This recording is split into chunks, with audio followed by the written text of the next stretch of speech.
Welcome back to another episode of That's Business. Today's guest, Lauren Daniels, has been featured in Crain's Detroit, Scene Magazine, Fox 2, and CBS Detroit.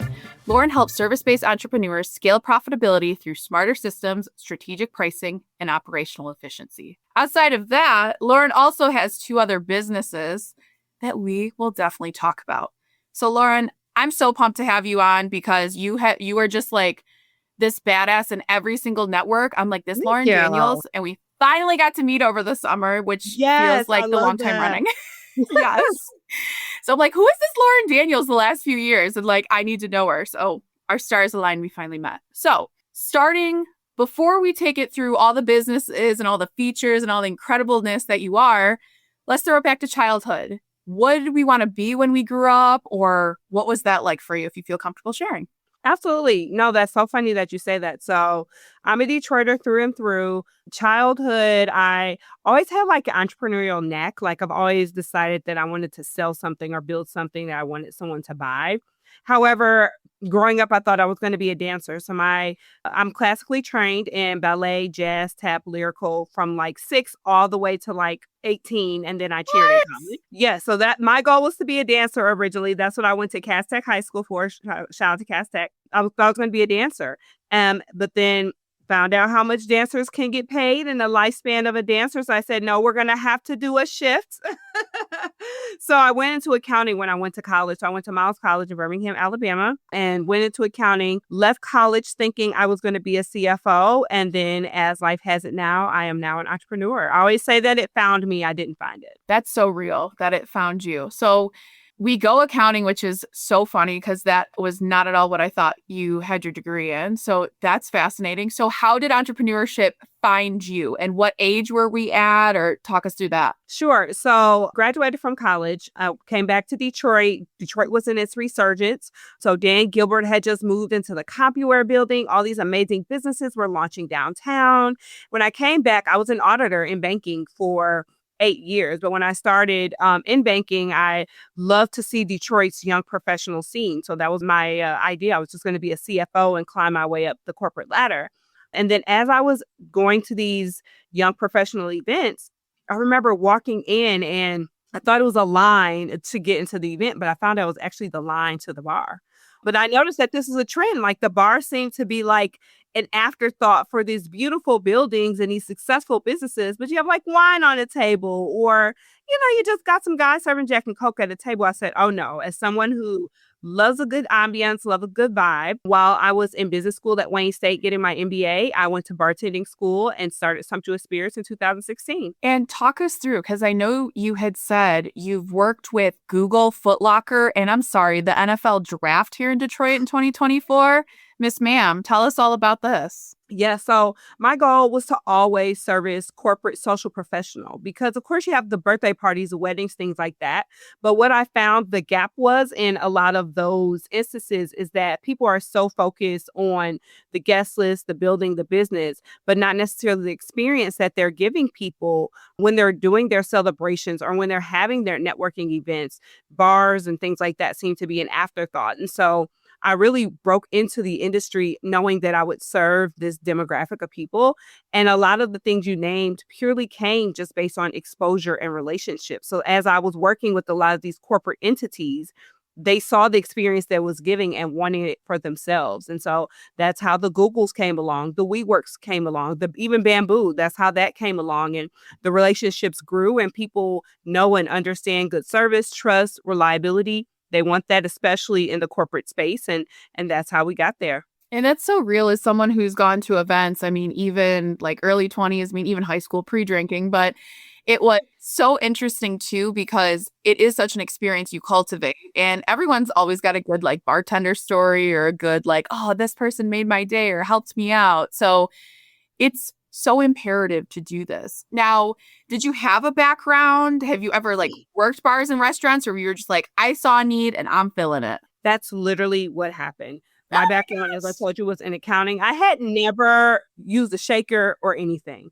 But the thing about me, because I came from a background of audit, I have a holistic view of processes. That's how my brain works. Processes, systems, which we talk, we'll obviously talk about a little bit, but that's how my brain worked. And so I knew that I would never be the bartender necessarily, but I still wanted the experience and still wanted to understand that process. So that's why I went to bartending school, to understand the bartender's perspective. So that way, when we put on the service, it wasn't just someone who are just throwing a business out there with no experience. I went to bartending school. I got the training that I needed to understand what the bartenders needed, not only to provide good service to the customer, but also, are we pouring right? Do we have our certifications? Are we insured?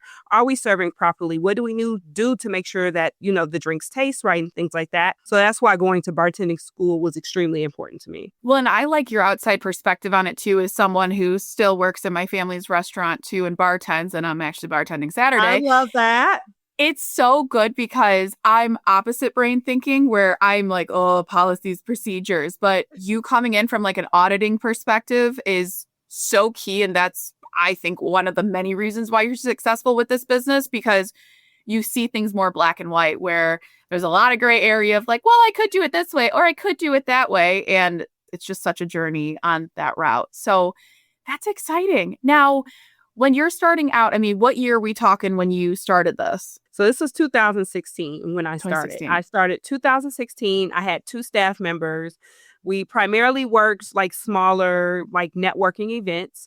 But for me, I knew that not only did I want to bartend those, but a lot of times is that I would attend those. So not only are they seeing my team, but you get to know me as the person, which I had to develop, right? I had to understand that it wasn't always necessarily about the bartender, which is true, right? Like the first person you see and interact with Sumptuous Spirits most of the time is the bartender. But when you get to know the person and the story behind the brand, it gives you a different organic tie than anything else that you're doing. So I had to make sure, like, if I'm able to go, I'm going, I'm meeting the people, I'm making sure they know that my team is there. How can we be a help to you? How can we work together? And that's how a lot of those organic relationships and partnerships developed throughout the year and in the Michigan and Detroit ecosystem, and eventually expanding into Illinois as well. Wow. So what do we have plans for 2026 and what you want to do with it? Yeah, so we're looking in new markets. So right now, as it stands, we are in 63 cities across 2 states. So we operate in Michigan and Illinois, some of which the bartenders are also working in my family businesses. So Opulence Gallery, where I'm a co-founder, we have 2 brick and mortars there on site and in the Chicagoland area, one in a city called Flossmoor and another city called Orland Park. So luckily, I have a team of bartenders who work both in the gallery as a bartender and then obviously outside of that with Sumptuous Spirits. But now we're looking at other what we're calling resurging markets. So markets that are growing, but not are oversaturated. So not necessarily the New Yorks, the LAs, the Atlantas, but places like Miami, Phoenix, things like that, where the business is there, the people are growing, and they need a good bar service. Oh my gosh, that's so exciting. Now, Opulence Gallery, how did that idea come to fruition? And what year are we talking there? So funny. So Opulence Gallery was opened in 2020. We all know what happened in 2020. The thing we never want to say, right? All of that. So this was actually a vision of my mom and my aunt. So we're 2 moms, 2 daughters. Myself, my mother, my aunt, my cousin. We have Opulence Gallery. And we launched this in 2020. We were set to have our opening of April of 2020. However, everything shut down March of 2020.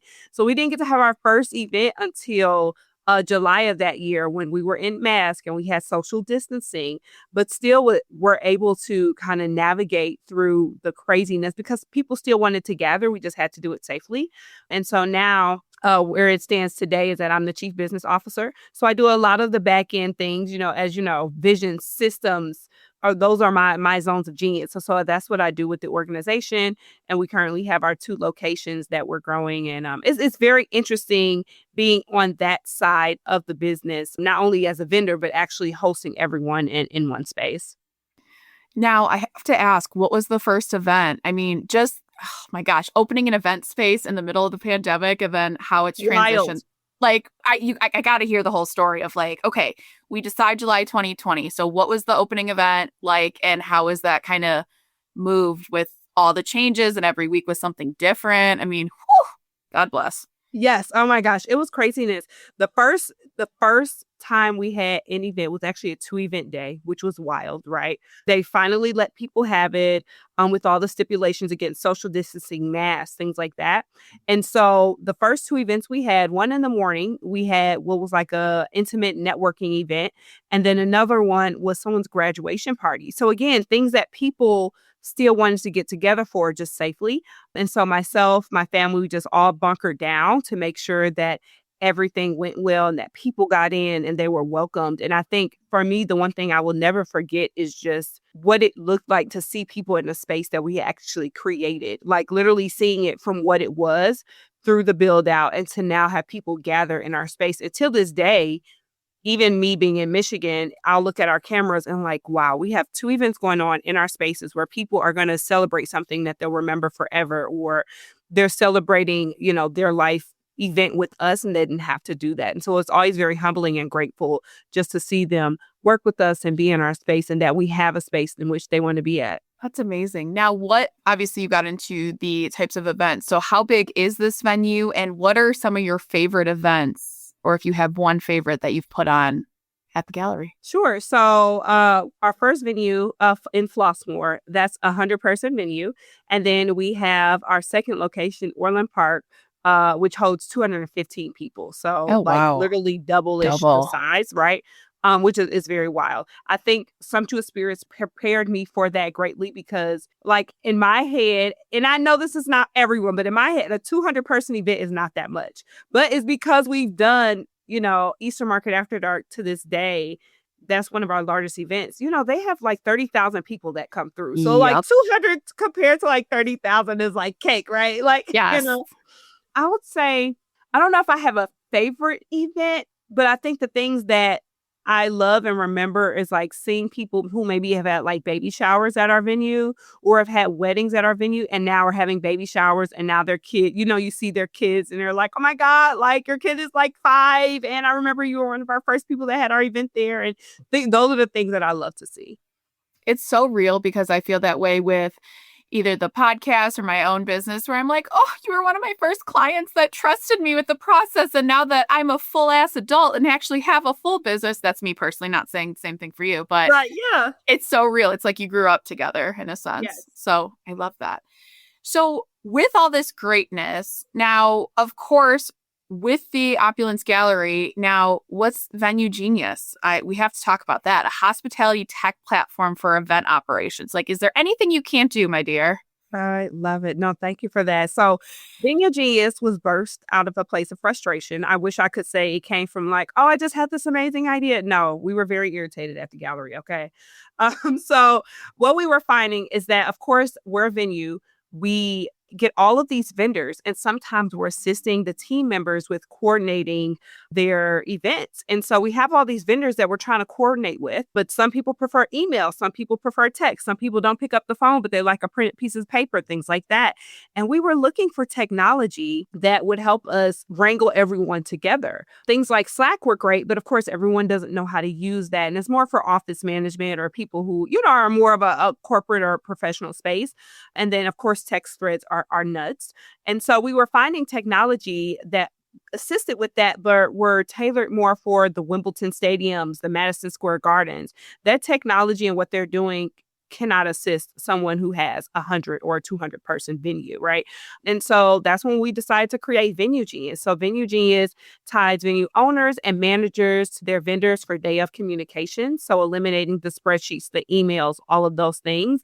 Everyone gets updates at the same time for their specific event for day of communications. It's so key. I mean, oh my gosh, it's so true in the different generations or the different people who like, okay, I don't want another piece of freaking paper, but I need to easily find it. So it's like, How do you do all this? So where did you start with building this platform? Because I'm always fascinated with people that can build tech from nothing into something. So walk us through that journey, because I feel like a lot of people don't talk about it. Yes, no, and it's so funny because I'm in the thick of it now. We literally just built our prototype. However, I am the non-technical founder. My co-founder, which is also my mom, Sharon Doss, she has a background in tech. So she works with me in Opulence Gallery. So she gets it because we're coming from a lived experience. Everything that you'll see with Sumptuous Spirits to Opulence Gallery to VenueGenius come from lived experiences and then solving those issues. And so she, as the technical founder, is like, okay, this is the things we need. Me, as the visionary and business minded founder, I'm like, okay, this is what we need to do. This is our go to market strategy. And so, really, this is the first time I actually had to go out to resources, because with Sumptuous Spirits, with Opulence Gallery, you do the research, you do the thing, you built it, and then you bootstrap it. Technology is not like that, right? You have to have somebody who builds it, you know? And so luckily, I was able to get with Techtown Detroit here in Michigan, in Detroit. They were so helpful in putting me in with resources through some of their programming to help me build the prototypes, but then also to navigating a lot of the tech relationships. So being a part of the ecosystem and communities that could say, hey, here's a great developer, or hey, here's someone you can test with. On top of the fact that we're already in hospitality. So we have a good network of people, not only for which we're building the technology, but also testing in real time and can get real feedback, because we know people in our industry that we're able to build and navigate with, so that we can get real time feedback and not just guess whether or not this technology works. We're able to actually test it real time. Wow. So building this prototype, and sorry if these are stupid questions that No, I've please never been ask through the away. process. Yes. But okay, so we build the prototype. So what is the next step then, and how do we do this? And awesome that your mom has the technical background, like you're the best yin to yang of working each other out. So what's the next step now? We got the prototype. What do we do now?